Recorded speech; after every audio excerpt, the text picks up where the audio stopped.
When my fiancé lay dying after the earthquake, he made his older brother, James Stork, promise to take care of me after his death. And James kept that promise for 5 long years. But one night, we got drunk. In a moment of recklessness, we slept together.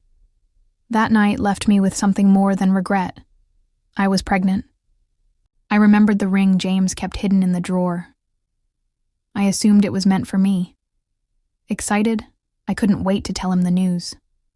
But as I walked into the house, I froze. Right there, in the middle of the hallway, was James, entwined in a heated lovemaking session with his so-called one true love, Jane Lennox. My face turned as pale as a ghost. I fled the scene, but before I could reach the door, his hoarse voice called after me. "Sandra Lane, could you help me buy a box of condoms?" I crushed the pregnancy test in my fist, bitter laughter escaping my lips. Later, James transferred $1,500 to my account, payment for the errand. Jane glanced at the box in my hands, her eyes glinting with malicious amusement. She smirked and said, "James, your sister-in-law looks so innocent, but she sure knows how to pick things." James scolded her coldly. "You're still young. Stop meddling in adult matters. Sandra, go stay at a hotel for a few days before coming back." I left obediently and never returned. Afterward, I went straight to the clinic. The doctor, seeing my pale expression, asked with concern, "Is something wrong?" It was a fair question. After all, the last time I was here, I had been glowing with joy. "Please schedule the earliest appointment for an abortion," I told her calmly. She didn't try to persuade me. Perhaps she had seen too many stories like mine.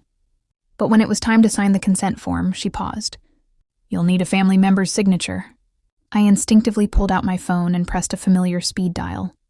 The call rang once before James hung up. I forced a smile. "I don't have any family. I'll sign it myself." After the procedure, I checked my phone and saw a message from James. It included a screenshot of a hotel reservation and a single sentence. "Don't call me unless it's an emergency. You know why." He was thoughtful enough to book me a luxury suite for a week. But when I saw the diamond ring on Jane's finger, everything became clear. The ring I found in James's drawer wasn't meant for me. And the night we shared? Just a moment of drunken madness he'd already forgotten. I looked down at the bloody remains of the tiny life I had lost.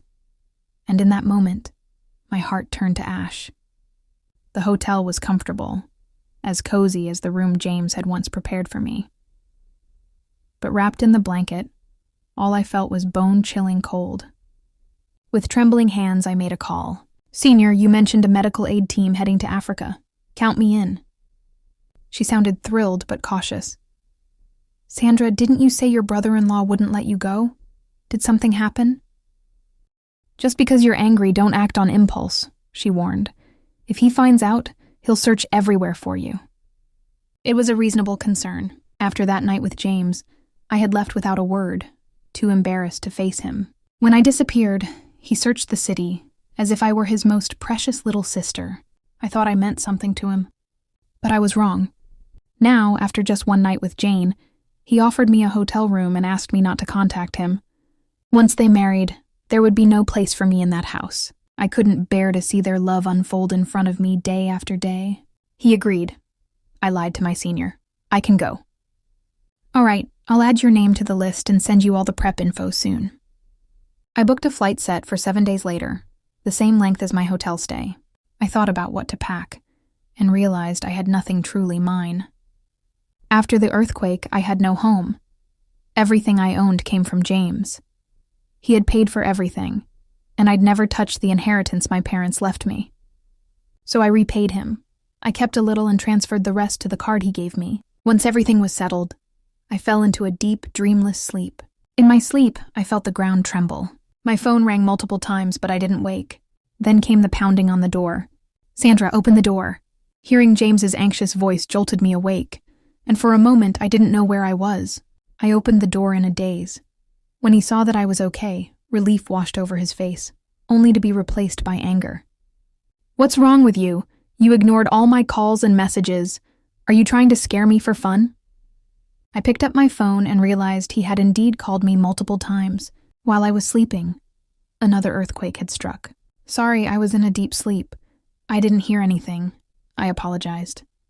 James exploded. Don't lie. You're terrified of earthquakes. Even the slightest tremor keeps you up all night. He wasn't wrong. Every time it happened, he would stay up with me, holding my hand and assuring me that he would protect me. He once said that even if the building collapsed, he'd stay with me until the end. When I noticed his shirt was misbuttoned, a strange warmth bloomed in my chest. Maybe he still cared after all. But then, my gaze landed on the fresh marks on his neck.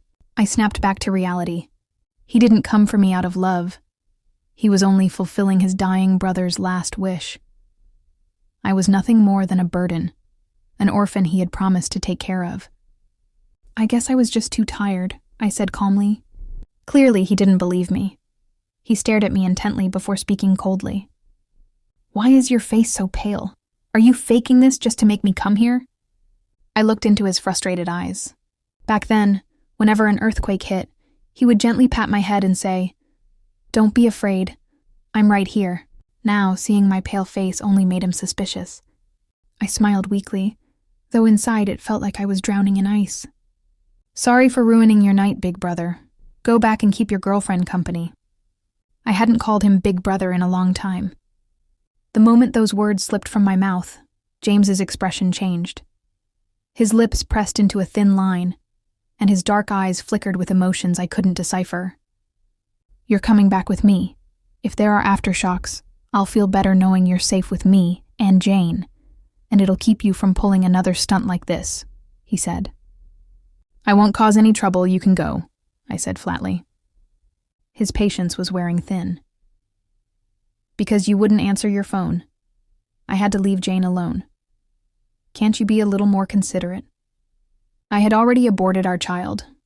I had planned to leave quietly. Wasn't that considerate enough? Before I could respond, his phone rang. A delicate, tearful voice came through. James, when are you coming back? I'm scared. Jane, don't worry, I'll be back soon, he said gently, then gave me a sharp look, silently asking for my cooperation. The fact that I was the first person he thought of when the earthquake struck. Maybe that should have been enough. We weren't even related by blood, and yet he had taken care of me for years. If I didn't know how to draw the line now, I'd be truly ungrateful. Still, when I refused to go with him, James suddenly picked me up and threw me over his shoulder. Put me down! I struggled, pounding against his back as he carried me toward the elevator. In the struggle, his phone slipped from his hand and clattered to the floor. Frustrated, James slapped my backside. Smack! The sound echoed down the hallway. We both froze. His warm palm lingered through the thin fabric, and I stiffened, memories of that night flashing through my mind. My cheeks burned. A little girl passing by gasped, then ran around the corner giggling. I just saw the cutest couple. I bet they won't leave the hotel room for days. James's face turned crimson, all the way down his neck. His usual composure shattered.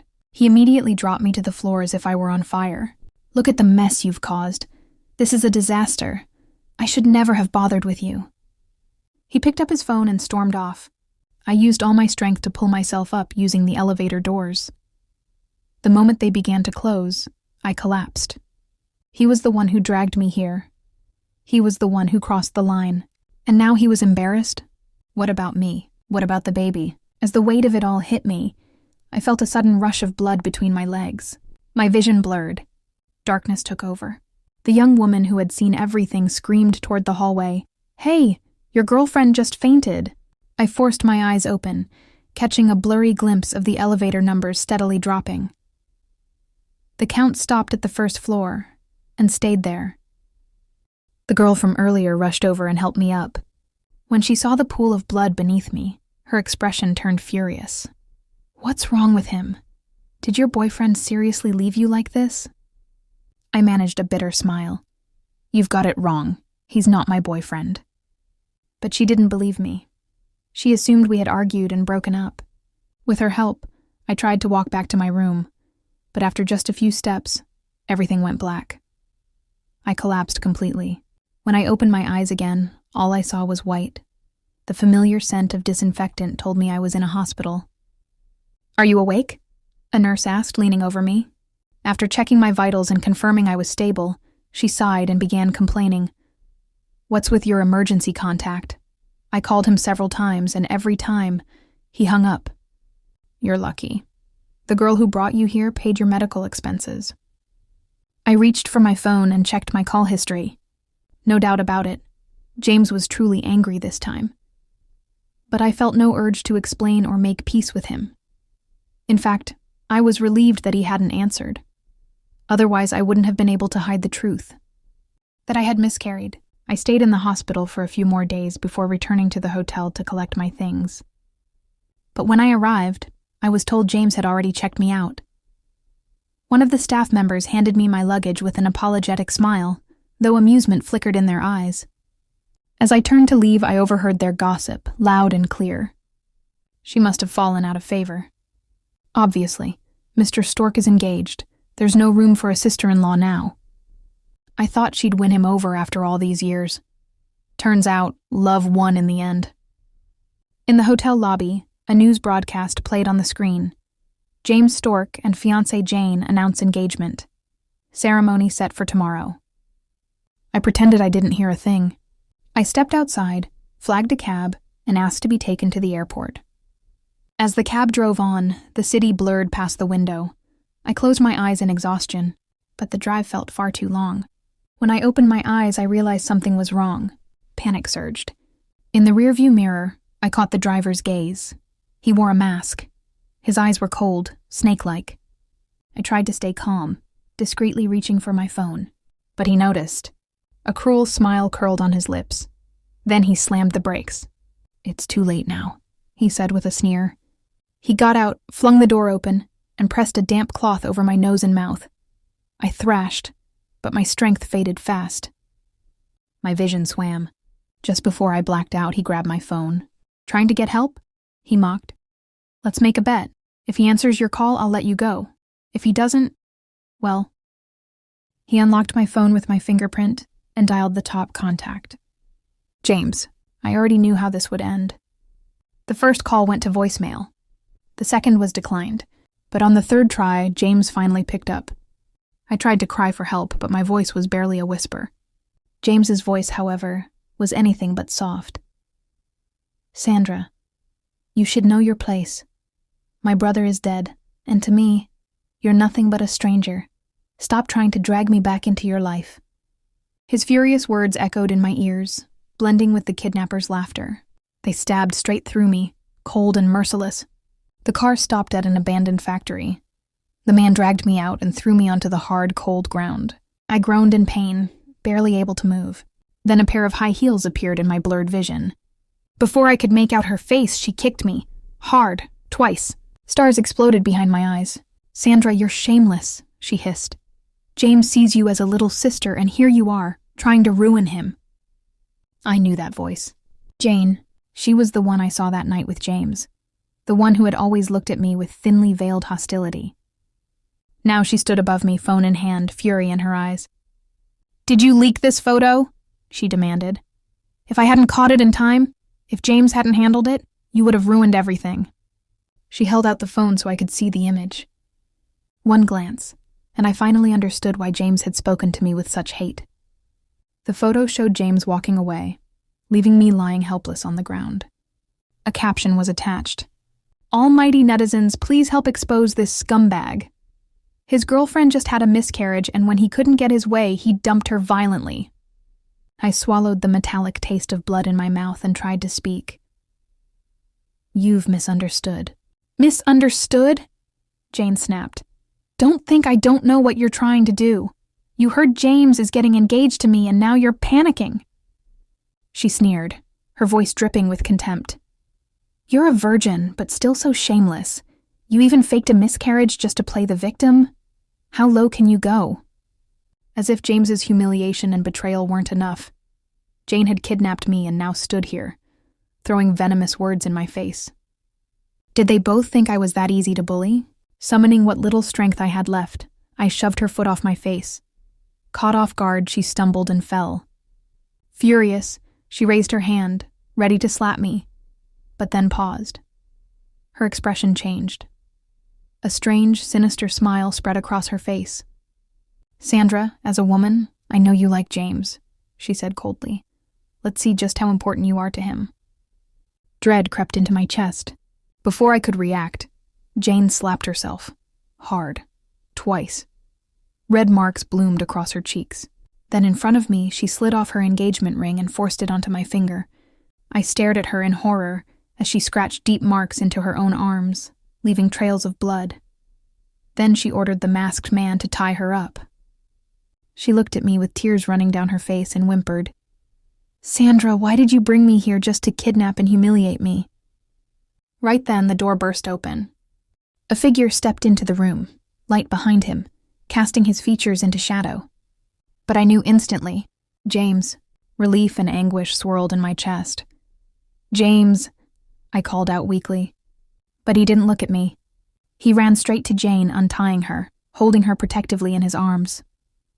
"Jane, are you okay?" he asked gently, cupping her swollen face with trembling hands. There was a time when he used to look at me like that, but ever since Jane returned, I had become invisible. His expression turned thunderous when he saw the scratches on her arms. He turned to me, seething with rage. "Sandra, who gave you the right to hurt her?" Jane's eyes shimmered with tears. She looked fragile and innocent, her voice trembling as she spoke on my behalf. "James, don't be mad at your sister-in-law. She likes you. It's understandable that she resents me. Thankfully, you arrived in time, or things might have been worse." James glanced at the masked man. The man took the chance to flee. Then, without hesitation, James slapped me, hard. What kind of sister-in-law falls for her brother-in-law and causes such a scene? You have no shame, Sandra, but I still have my reputation to protect. Jane's lips twitched upward, but she quickly masked it with a pitiful expression. Tears glistened as she pleaded sweetly. "Sandra, could you return the ring? It's the engagement ring James gave me. If you give it back, I won't press charges for this kidnapping." Her swollen eyes were filled with mockery. I saw right through her. I yanked the ring off and threw it at James's feet. Meeting his gaze, I said coldly, "I don't like you. I'm not interested in playing along with your fiancé's twisted drama. Take your stupid ring and get out." James's face darkened. His eyes turned stormy. "Sandra, pick up that ring and give it back to your sister-in-law. Apologize to her." From the beginning, he had been in the wrong. Yet now, he demanded an apology, from me. "She brought me here. If anyone should apologize, it's her," I snapped. "Sandra, I've spoiled you for far too long," he barked. "Fine. Don't apologize. Go to my brother's grave and reflect on your actions. Ask yourself if you've lived up to his dying wish, for me to take care of you." His tone was ice-cold and final. And he was right about one thing. Before I left, I owed it to Luke Stork to say goodbye. At the cemetery, I knelt obediently before Luke's grave. James stood behind me, arms wrapped around Jane, who flashed me a smug smile. Rain began to fall, soaking through my clothes and into my bones. Without another word, I turned away and booked a flight. I was done.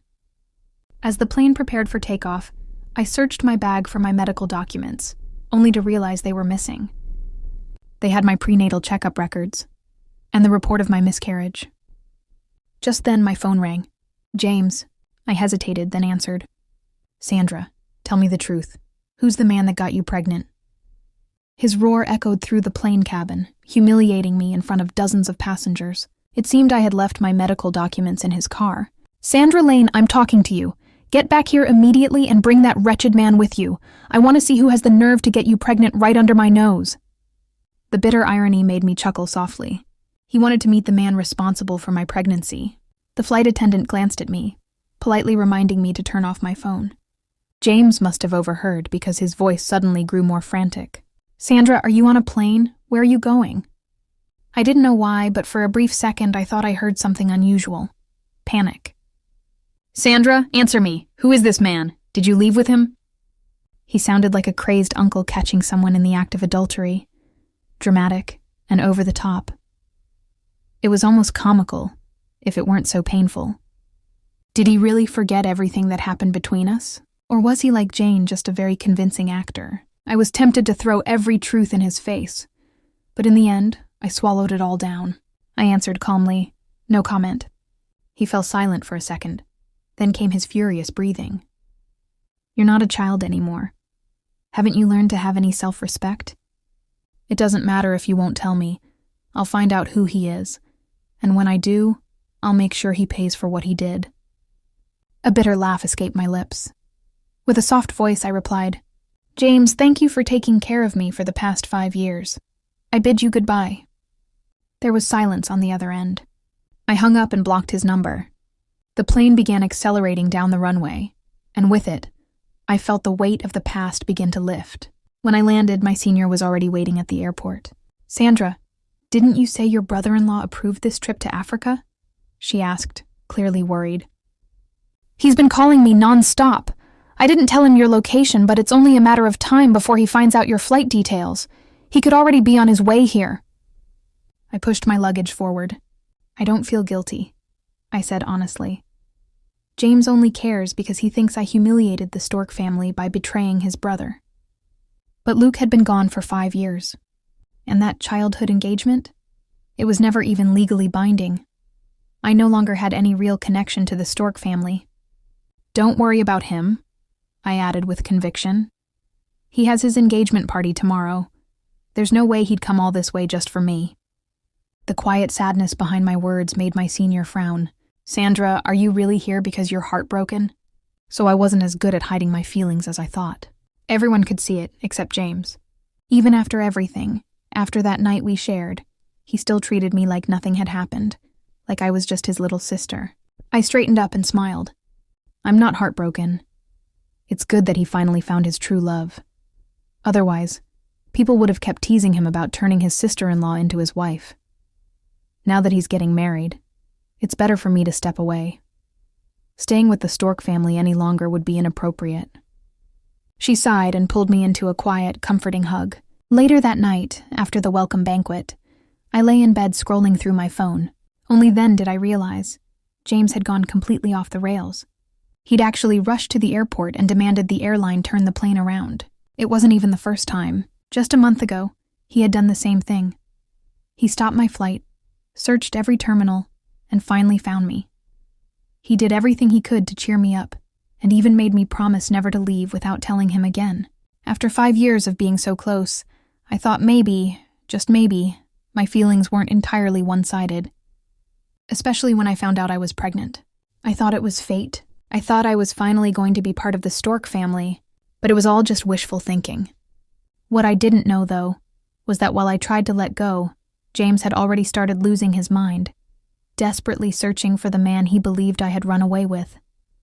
James's hand trembled with rage as he held both the pregnancy test report and the abortion record. He roared, "Useless. Are you telling me that you still haven't found anything? Mr. Stork, we've investigated every person in Miss Lane's social circle, but we haven't found any men who have been remotely close to her except—" "Tell me," James ordered. The bodyguard glanced up at the furious James, but for some reason, the word "you" got stuck in his throat. He didn't dare speak it.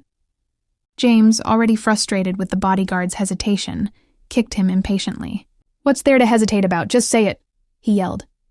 Although the kick was painful, the bodyguard endured it, his face covered with cold sweat. Under James's piercing glare, he had no choice but to continue. Except Jane, who was standing nearby, clenched her fist tightly, jealousy flashing in her eyes.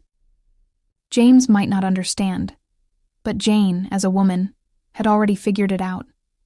The man who promised to marry her once she returned to the country had slept with his own sister-in-law. Had it not been for the scandal spreading everywhere, Jane would not have planned to return so soon. She had assumed that her presence in this place would be enough to push Sandra aside. However, she was wrong. No one could predict that James and Sandra would sleep together and even have children between the two of them. From her understanding of James, if Sandra had confronted him immediately after learning she was pregnant, he would have paid her to settle the matter. Instead, Sandra silently aborted her child and left the country. Her actions inevitably triggered his sense of guilt, making him feel responsible. This was something Jane would never allow to happen. James. Who else could confess his love to Sandra but the man who kidnapped me that day? She said. Then she pressed on. Think about it. If they weren't close, why would he risk kidnapping me for her? She made her final move. If the hired thug meant to hurt me, you'd have found evidence of her making a large payment. However, I bet you won't find any. That man listens to her because they're close. Really close. The bodyguard, catching her cue, immediately added, Mr. Stork, Miss Lennox is right. Miss Lane has kept her distance from all other men.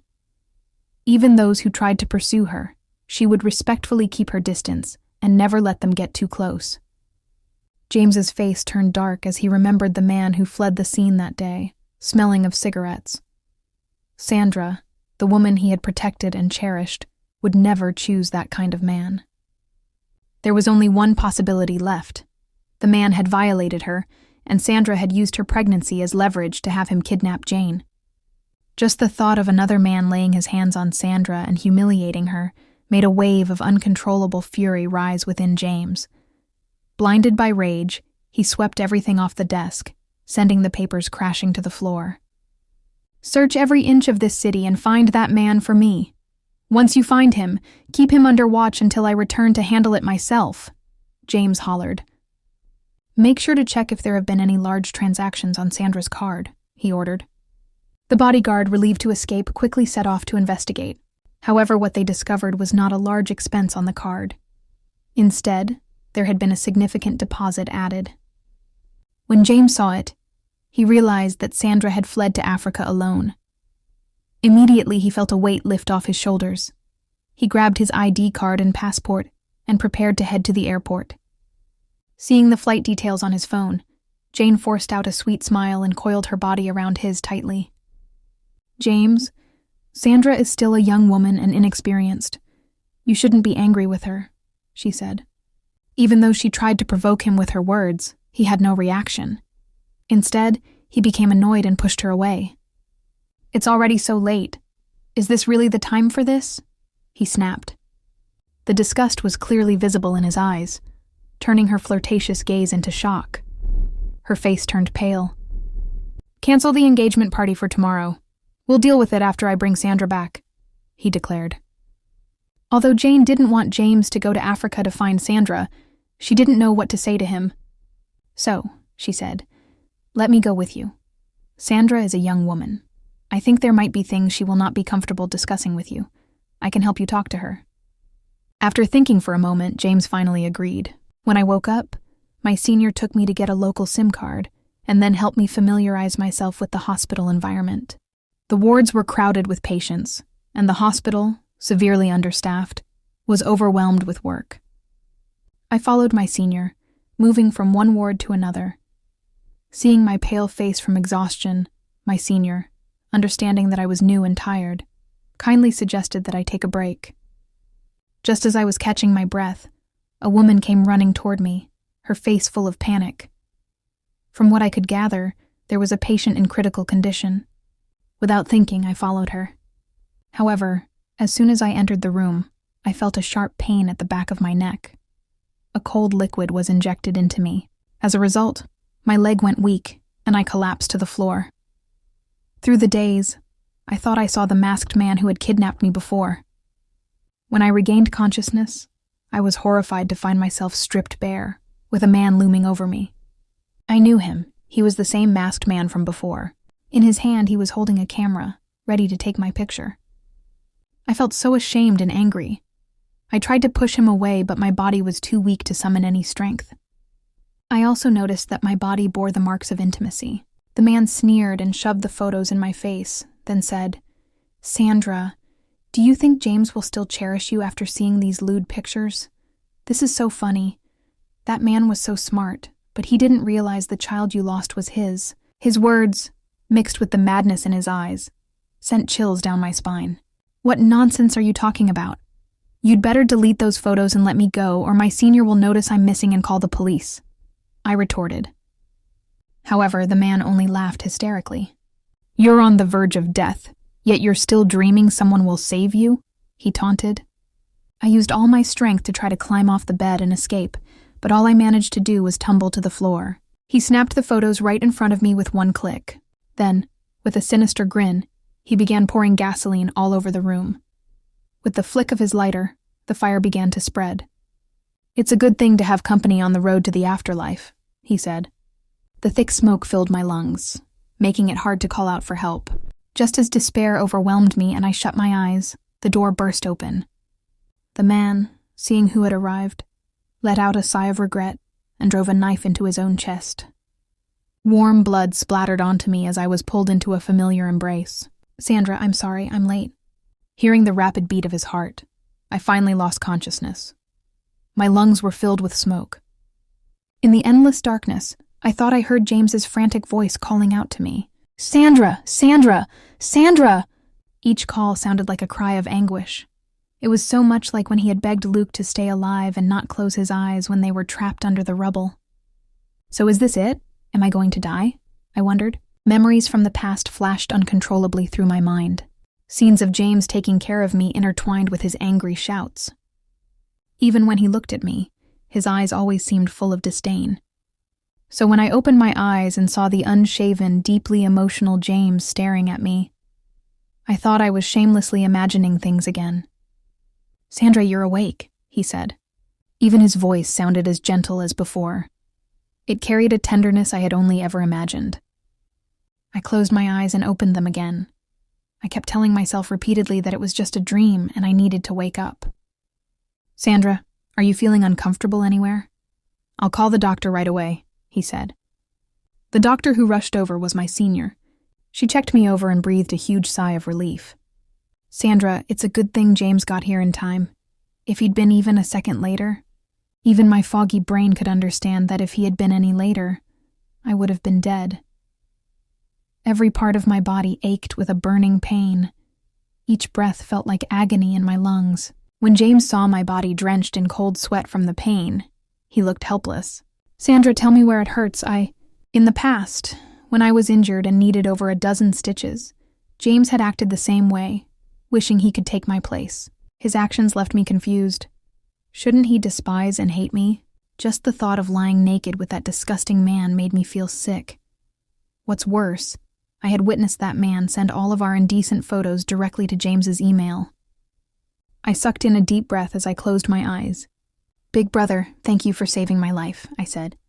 I thought that by ending the pregnancy and leaving quietly, we could call it even. But once again, he saved my life. "Sandra, I'm sorry, this is all my fault. I found out that it was you I spent that night with, not Jane. That child. I'm the one who owes both of you. The man who hurt you was someone Jane paid. He was terminally ill and has died now, but I will make Jane pay for what she's done," James added.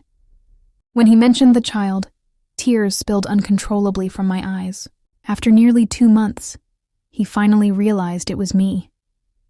But in those 2 short months, the pain and torment I had endured surpassed everything I had faced in the past 20 years. When he saw me crying, James became flustered and spoke in a muddled tone. "Sandra, it's all my fault. When you recover, you can yell at me or hit me. You can do whatever you want to me. I messed up and wronged you, but I will make up for it." Then he declared, "I'm already planning a grand wedding. I'll marry you and I'll use the rest of my life to make up for the pain." He said he wanted to marry me, but my love for him had long died. I wiped away my tears and firmly refused. "Big brother, if Luke were still here, I would be your sister-in-law. What happened that night was just a misunderstanding. I don't blame you, and you saved my life. So let's call it even," I said. "Jane has tried to harm me twice, and the law will punish her. You don't need to dirty your hands for someone who has nothing to do with you." James's lips pressed into a thin line when he heard this. "Sandra, I know you like me. If you didn't, you wouldn't have gone crazy with me that night." He said it with so much certainty in his voice. He was sure I would change my mind. The old Sandra would have loved him no matter what. Even when I wanted to push him away, I couldn't do it. Even when I was angry or throwing a tantrum, all it took was a small gesture or a few sweet words from him, and I'd be back to him in an instant. But I was no longer that Sandra. I was no longer the one who went wild with James that night. Big brother, mistakes made under the influence of alcohol aren't meant to be taken seriously. If I really liked you, I wouldn't have ended the pregnancy. Don't overthink it, I stated. This statement made James's eyes widen. Sandra, are you still mad because I pretended not to know it was you after that? I really didn't know it was you. I know my actions hurt you, but can you forgive me for the sake of our past? It's okay, we're both adults, I told him. My indifferent tone left James speechless. We stared at each other for a long time. Once he was sure I held no grudge against him, he seemed a little hurt. Sandra, when I said I wanted to marry you, it wasn't just because I felt responsible for what happened. I finally understand my feelings. I really like you. I've fallen in love with you, and I want to be with you, he explained. This time it was my turn to be shocked. I knew James was a man with a strong sense of responsibility. He had taken care of me for 5 years simply because of his brother's request. But that didn't mean he loved me. His eyes when he was with Jane couldn't fool anyone. Although James was determined to get an answer, I couldn't give him one. Big brother, I'd like to rest now. If you don't have anything else, please return home. My senior and the doctors are taking care of me, I told him.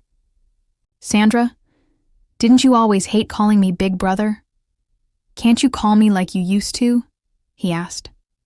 Feeling frustrated, I pressed the nurse's call button.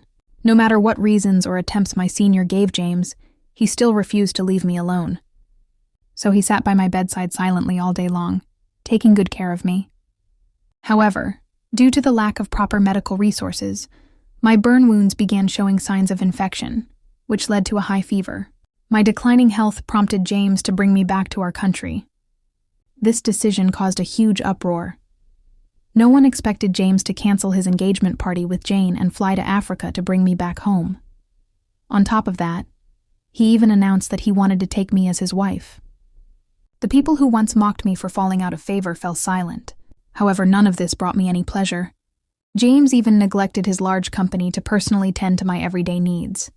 He cooked for me, washed my clothes, and did everything for me as though things had gone back to how they used to be. But I knew we could never return to the past. Now I was more like a bird kept in a golden cage. He showed me his affection without making any fuss, sending me flowers and gifts every day, each one different from the last. He even handled all the wedding planning himself. For him, marrying me had become an obsession. His kindness left me confused.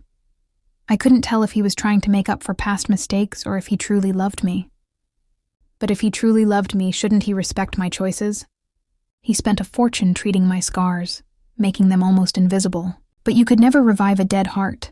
When James proposed to me with a diamond ring, I refused him coldly. Don't waste your time. I won't marry you.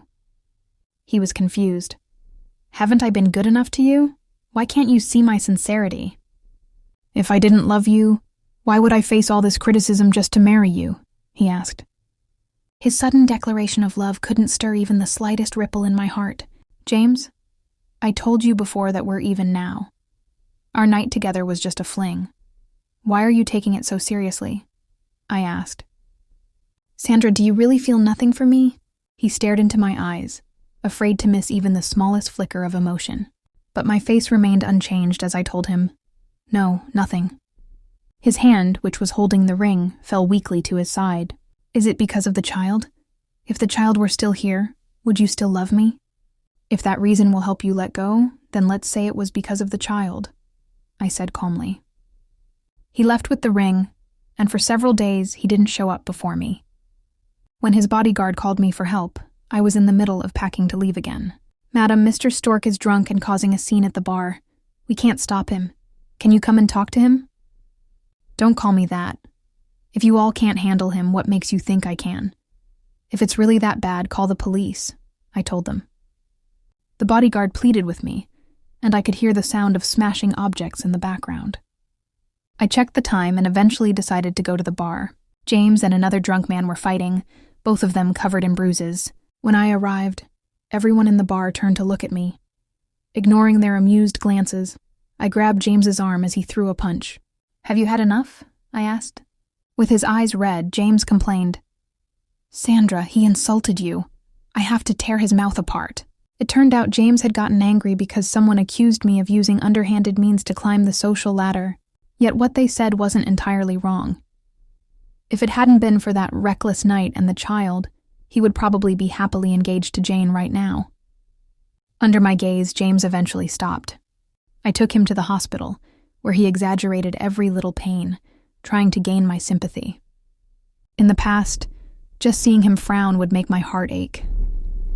Now, even though he was really injured and needed stitches, my heart only tightened for a moment before returning to normal. "James, let go of yourself and let go of me too." As he got his stitches, he stopped shouting, even letting the blood flow without a word. Our eyes met for a long time before he finally gave in. "Fine. However, can you not leave?" So he knew all along. "I can't stay," I told him. "Then let me take you." He gave in. After getting his stitches, he took me to the airport and accompanied me back to Africa. "If you ever change your mind, I'll be waiting for you," he declared. I never looked back.